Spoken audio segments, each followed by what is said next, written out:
In this video, I'm going to talk about the general approach to scheduling concrete structures, so stay with us.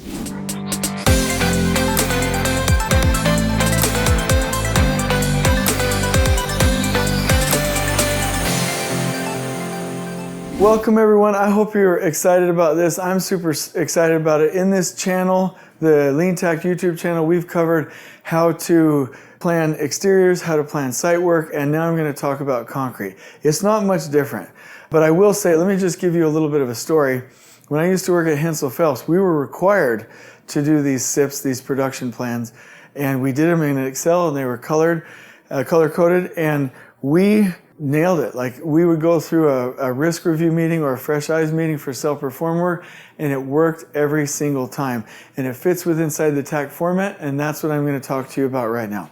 So I'm going to do this a little bit differently. I'm going to talk to you a little bit about the details, okay?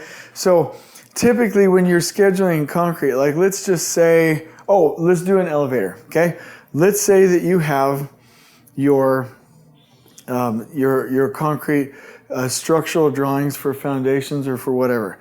Typically, and I do think that this may be a bit of a mistake, we need to change this in the future, but typically you've got your formwork drawings that break up your construction joints throughout for your continuous footings and for your walls and for your decks, right? It's driven off of a structural design, but I would rather drive the placements based off of leveling and level of effort first and foremost. But let's just start here, and then I'll kind of circle back to it. So let's say that we had, you know what? Actually, let me do this. Let me actually do walls instead. Let's say this is wall placement number 1 and wall placement number 2, and let's say that the structural engineer identified with the contractor the placement breaks or the construction joints that were to be placed in the wall, but they weren't leveled. So when we're doing this kind of plan, typically it would be, something like this. You would say, all right, layout, maybe that's 1 day, okay? Single side the formwork, maybe that's 3 days, right? Once you single side the formwork, then you have, 2 days of reinforcing, right? Then double side formwork, button up wall, right? You have your pour check, and then place, okay? This takt plan format works just like all of the rest of them. If you have a time by location format, then you can look at the rhythm and the main crew that you want to optimize. So let's just go ahead and draw 2 of these. Let's say that the green is the reinforcing, right?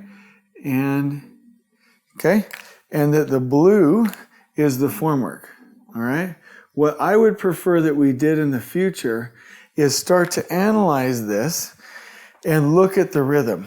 So if you stacked that down, okay, then you would have your green, and then, then you would have your green, and then you would have your second blue. It would look a whole lot like this. And then I'll just go ahead and draw it. Okay. And you could start to analyze the production from placement break to placement break, okay? So what I'm starting to see in here is that we have a little bit of a lack of flow. Now, what you're seeing here is that this right here, there's a big gap, okay, for the layout, probably not a big deal. You are going to have a gap for the rod buster, okay? And you are going to have a problem here with the second side setting of the wall forms. Okay, so that is actually not going to keep that current line of balance. That is going to drift out. Here's my point. What you need to do is take your assumption for how you are going to break this out. You need to model it, and what I mean by model it is actually show it in the time by location format, show the different crews, and see if we have any, I'm just going to call them gaps, or if we have any stacking, and I'll just go ahead and say stacking or burdening, okay? And generally see if there are any inefficiencies, okay?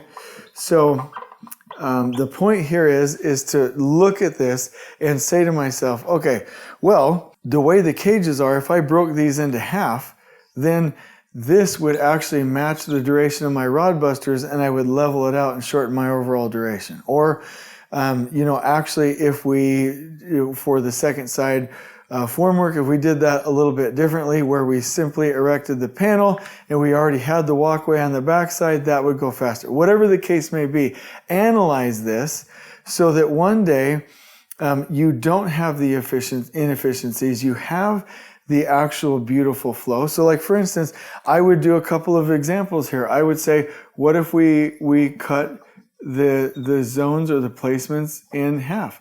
What if we adjusted the actual location of the placement breaks? Because you may, oh my gosh, this is so good. Let's go into this one. You may get to like wall placement number 3 over here, and you might find that wall placement number 3, it takes a considerable amount longer to set the forms and reinforce it. And then you have a big problem over here. So if you saw like a problem like this, you might be like, hey, no, we're not going to adjust all of the zones. We'll keep these looking good. This is still 1, 2, and 3, but this is now 3A and 3B. So we'll cut that in half. You're only going to see those things if you model it, okay? So the first step is to take your initial concept, model out the duration, see if you have any inefficiencies, and then you'll adjust your placements, adjust how you're going to do your formwork, give the proper foundation or start for the formwork design, and actually understand how you want to approach this overall. So that's step number 1. Step number 2 is once you have that and you are actually going through here and you're mapping these out, and remember, you're in a time by location format, okay? And you have leveled these things. Let's say that these are your walls, right? And they're jamming out. I love this, okay? What you'll be able to do is you'll start to be able to see other things. Let's say, for instance, that this was wall placement 1, wall placement 2, wall placement 3, okay? Typical takt plan. But you in here, we're actually able to plan out the elevator pit install, right? So maybe it's a single sequence, maybe it's a couple, but these are your walls and these are your elevators. What I always recommend with concrete is to do a day-by-day spatial analysis, or what I used to call a geographical analysis. So here's what I'm talking about. Let's say that your elevator pit is right here, and that this is wall placement number 1, 2, and 3.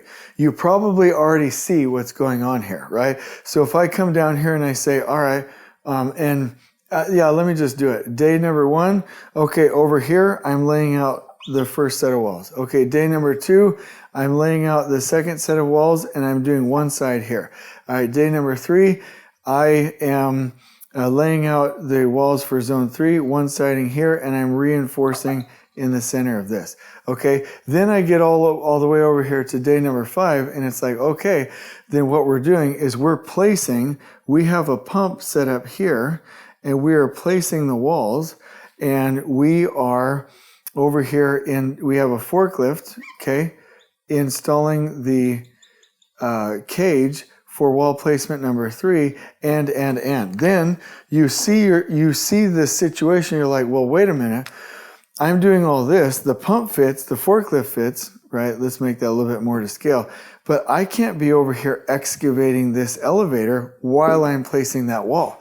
So this right over here will have to either move forward or move back, and then we can start to actually make sure that we have the proper ties. So you want to look at the overall sequence, the overall plan for the entire concrete structure together as a system. So that's step number 2. Then step number 3 is obviously going through and doing the fresh eyes, bringing in experts, analyzing the model. One of the biggest things that we have problems with is like if you have a deck on level 2 and deck on level 3 has an overhang, right? You're going to need really, really tall shoring for the formwork, and that might hinder some of the other operations, especially for things like slab on grade.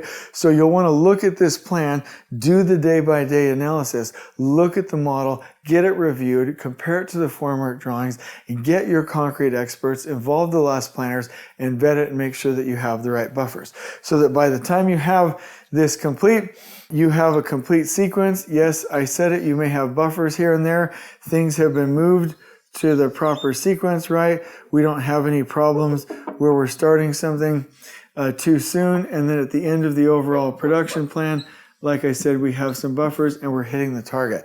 So step number 3 is to make sure that your overall plan is completely accurate. So this is generally how to approach concrete structures.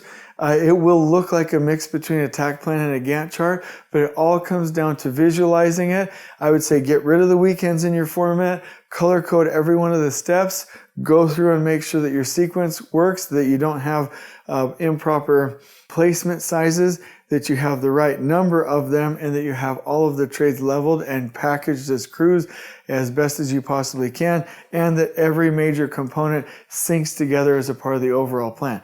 This is the general approach. If you need help, we have mural boards that show step by step how to do this, but I hope you've enjoyed this video. On we go.